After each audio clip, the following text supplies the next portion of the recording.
les informations, c'est scandaleux ce qui va se passer demain. C'est tout simplement scandaleux. Je vous plante d'abord le décor, avant de vous donner le contenu de ces accords pour que vous vous rendiez à l'évidence de la folie de Félix Tshisekedi. Depuis 3 ans, Ngeleka qui a déstructuré l'armée, qui nous a ramené les M23, qui a relancé les M23, a fait perdre à la République une bonne partie de son territoire, surtout dans la partie Est. Bunagana est sous occupation depuis 3 ans, et depuis quelques mois, le M23, soutenu par le Rwanda selon les Nations Unies, ont réussi à prendre le contrôle de Goma et de Bukavu. Et croyez-moi que ces négociations, que ces dialogues n'apportera rien, ces gens vont avancer, et très rapidement d'ailleurs, très bientôt. Amoureux du pouvoir, Ngeleka qui travaille pour s'éterniser au pouvoir, est allé courir derrière les États-Unis d'Amérique en apportant sur la table un deal. Il s'est inspiré de ce que Donald Trump proposait aux Ukrainiens. Nous vous avons soutenu, nous vous avons donné de ceci, nous avons à récupérer avec les matières précieuses de l'Ukraine. Wabolumbu amène un accord, une idée saugrenue, une bêtise. C'est-à-dire, je vous livre les matières précieuses de mon pays, vous me garantissez la paix, vous me garantissez le pouvoir. Les Américains ont épilogué autour et demain, ils vont signer un accord.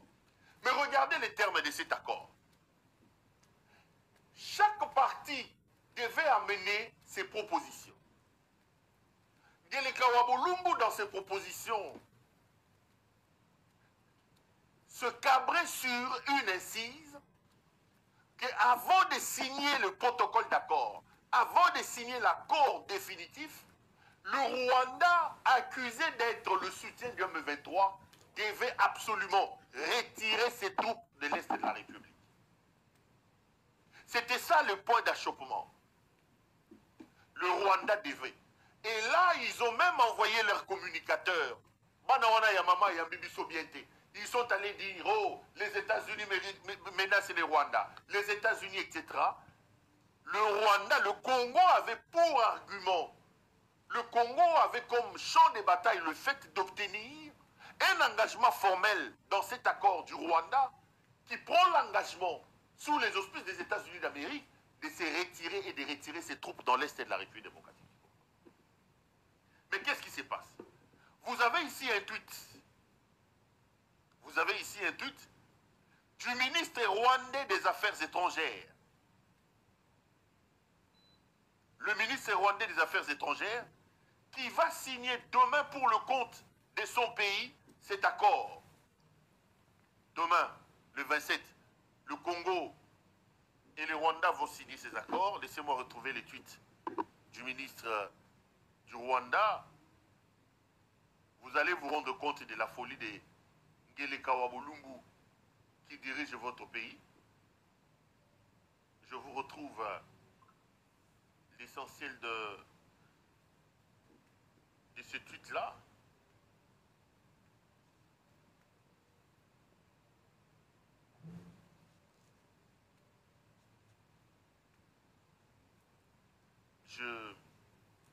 Voilà. Qu'est-ce que le ministre rwandais dit? Le ministre rwandais dit, c'est en anglais, mais je prends la version française. Dans l'accord qui sera signé ce vendredi à Washington, on ne trouve nulle part dans le projet d'accord de paix qui doit être signé la mention retrait immédiat des mesures défensives du Rwanda.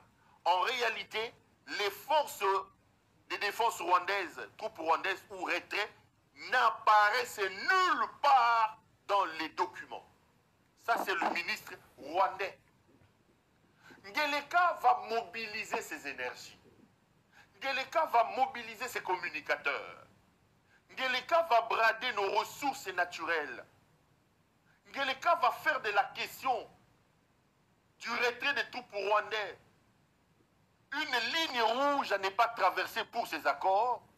Mais ce soir, je vous annonce que le Rwanda a obtenu que le Congo ne réussisse pas à inscrire dans l'accord les troupes rwandaises. Premier élément. Ceci a été confirmé par Reuters ce soir, qui annonce que pour signer cet accord, le Congo a abandonné sa principale revendication de retrait des troupes rwandaises. Les amis, on nous accuse, nous, d'être des Rwandais, des marionnettes de Rwandais. Nous ne condamnons pas la guerre. On dit de Kabila qu'il n'a pas condamné l'agression. Je pose une question ce soir à Helmut Ngeleka Bulumbu et à tous ses communicateurs. Est-ce que le Congo est-il en guerre? Le Congo est-il agressé? Si vous me dites oui, si vous nous condamnez parce que nous ne réussissons pas, ou nous ne condamnons pas l'agression rwandaise, l'agression ne se proclame pas, il faut l'éprouver. Vous avez eu ici une tribune de négociations avec le Rwanda, sous les auspices de la plus grande puissance mondiale. Mais le Congo a été incapable de faire reconnaître dans ces négociations, l'agression rwandaise. Nulle part dans l'accord qui sera signé demain, on note que le Rwanda est un pays agresseur. Nulle part. Nous sommes harcelés ici. Nous sommes attaqués. Les Kabila sont critiqués. Oh, vous êtes avec les Rwandais. Vous ne condamnez pas l'agression rwandaise. Mais le Congo, au niveau le plus élevé, ouvre des négociations avec le Rwanda, va signer demain un accord avec le Rwanda, alors qu'il attend de nous que nous condamnions l'agression supposée du Rwanda, que nous condamnions la présence des troupes rwandaises. Le Congo, qui nous demande de le faire, a été incapable de faire reconnaître cette agression. Aucun paragraphe, aucune phrase, aucune ligne dans cet accord mentionne que le Rwanda est un pays agresseur. Qu'est-ce que nous voulons au finish? Qu'est-ce que nous voulons au finish? Tout dit le topin Mwabéou. Et là, non seulement que le Rwanda n'est pas cité comme pays agresseur, le Rwanda obtient aujourd'hui que dans cet accord ne soit pas mentionné l'obligation lui faite de retirer ses hommes de l'Est de la République démocratique du Congo. Et le Rwanda parle des mesures défensives. Nous aurons perdu tous les amis. Ngeleka a bradé nos ressources naturelles. Ngeleka a bradé notre or. Ngeleka a bradé nos mines. Le Rwanda supposé être un voleur. Le Rwanda que nous accusions tout le temps de nous faire la guerre pour nos richesses. Nous allons signer aujourd'hui un accord pour donner officiellement le droit aux Rwandais de pouvoir exploiter nos richesses. L'accord stipule que le Rwanda sera le canal via lequel nos richesses sortiront. L'accord stipule que le Congo est un accord. Le Congo est en alliance d'affaires avec le Rwanda. Tout ce que nous allons sortir de chez nous sera raffiné au Rwanda. L'argument principal qui nous a menés à accuser le Rwanda, qui nous fait la guerre, parce qu'il nous jalouse, parce qu'il veut prendre nos richesses. Aujourd'hui, nous allons sanctifier les voleurs. Nous allons béatifier les voleurs. Le voleur ne le sera plus parce que le voleur aura signé un accord qui l'autorise à exploiter nos richesses, qui l'autorise à vendre à notre nom nos richesses, à raffiner nos richesses. Mais qu'est-ce que nous, en retour, nous gagnons?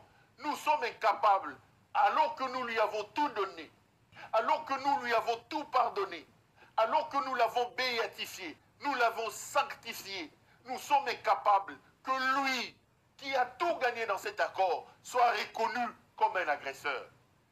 Nous sommes incapables d'obtenir que lui à qui nous avons tout donné sorte ses troupes de chez nous. Mais qu'est-ce qui se passe dans la tête de ce monsieur? Y a-t-il pas un général qui m'entend cette nuit, qui peut, ce soir même, plaquer ces messieurs au sol? Il n'y a pas un capitaine chez nous là-bas. Il n'y a pas un ganga, ou je sais pas moi, un spirituel qui peut nous plaquer ces messieurs cette nuit au sol. Chers compatriotes, un malade dirige votre pays. Un malade dirige votre pays. Ils ont crié ici, les États-Unis, l'accord, l'accord. Ils vont signer cet accord demain. Vous êtes perdants sur toute la ligne. On a bradé vos richesses, on a bradé vos minerais, on a bradé votre pays, on a bradé vos terres, on a bradé vos territoires. Mais vous n'obtenez absolument rien. Un malade dirige votre pays. Un idiocrate. Un fou est à la tête de vous. Un malade est à la tête de votre pays. Un malade est à la tête de votre pays. Quand j'en parle, c'est avec tristesse. Avec larmes, avec tristesse.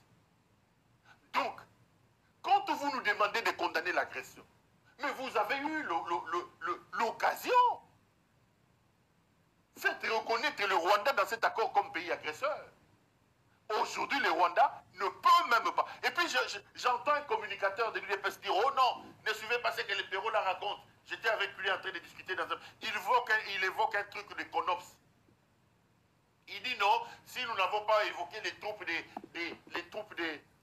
excusez-moi, les retraits des troupes dans l'accord, ça sera évoqué dans un autre plan, c'est le CONOPS. Le CONOPS, c'est le nom qu'ils ont donné à la poursuite de ces dialogues ou de ces accords. Voilà un autre mensonge. Mais que disent ces CONOPS-là? Les CONOPS disent que le Rwanda arrêtera ses mesures défensives, même pas son agression, même pas sa présence. Et le Congo s'engage à traquer les FDLR qui sont chez lui et à livrer ces FDLR-là au Rwanda. Pour que le Rwanda lève ses mesures défensives. Le Rwanda parle des mesures défensives. Il dit, nous sommes en train de faire des mesures défensives, mais nous ne sommes pas au Congo. Mais les CONOPS qui sont en train d'évoquer ici disent clairement que le Rwanda lèvera ses mesures défensives et le Congo s'engage à attraper les FDLR et à les remettre auprès du Rwanda. De un, comment le Congo va-t-il aller prendre les FDLR qui sont dans un territoire sous contrôle aujourd'hui par les M23? La partie est de la RDC est sous contrôle du M23. Tshisekedi est capable d'aller faire la guerre au M23 et de récupérer ces parties-là. Comment il adviendra que lui, Tshisekedi, avec une armée en lambeaux totalement délabrée, puisse aller récupérer ces M23-là pour donner au Rwandais? C'est impossible. C'est impossible.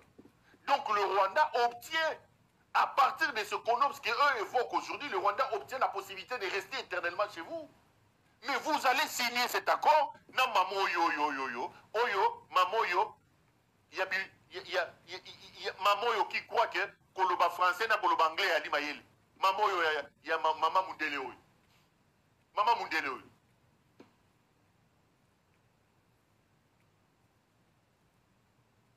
Maman Mundele. Donc si vous entendez quelqu'un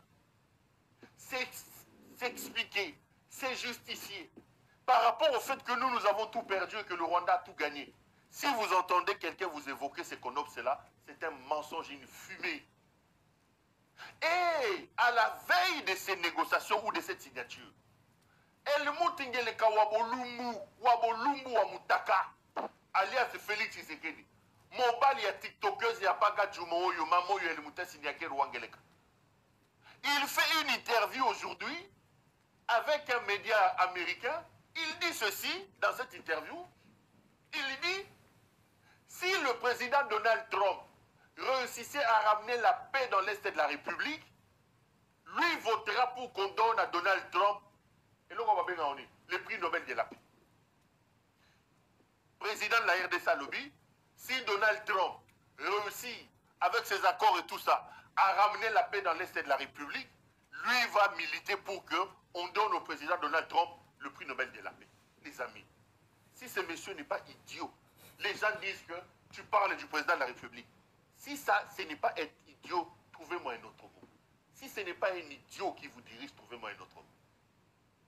Félix Tshisekedi, président de la République démocratique du Congo, garant de la sécurité de la RDC, il dit à la télévision, il attend que Donald Trump, président des États-Unis de l'Amérique, garant de la sécurité des Américains, vienne apporter la paix en République démocratique du Congo. Il est dit à la télé, Azuli Bandiakati, c'est-à-dire que Ngeleka c'est un idiot. Excusez-moi de le dire, il n'y a pas un autre mot. Je le dis, je le sors. C'est un idiot. Donc lui, président de la République démocratique du Congo, lui qui est censé se battre pour apporter la paix dans son pays, aujourd'hui, il attend qu'un autre président, qui a des problèmes dans son pays, qu'il y a des problèmes pour améliorer la situation de son peuple. Et lui, président du Congo, il est dit à la télévision que Donald Trump doit venir amener la paix.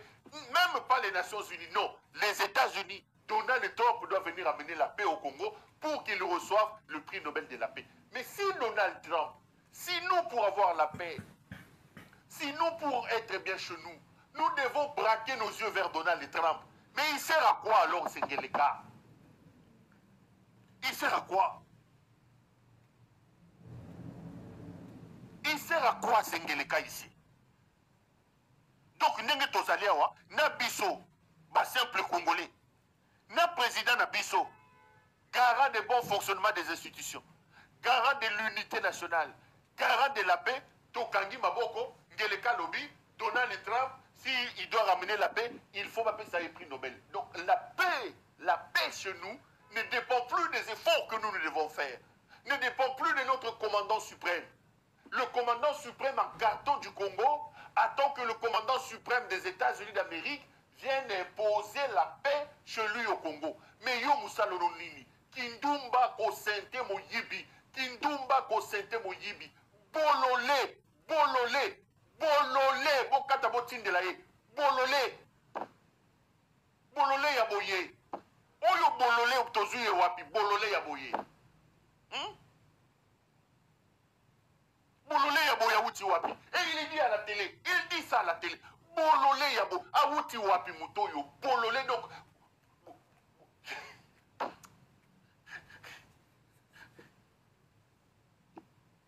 Donc, comment on dit, quand il n'a pas Bololé, hein? Donc, pépi, Bololé, il y a c'est un Nzongo.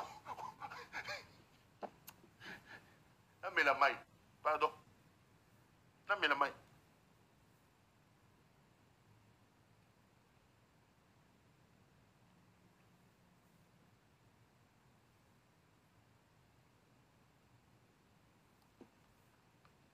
Où est-ce que la maille parle? Bino. Bolandaga bafali na banani. Mboka wana.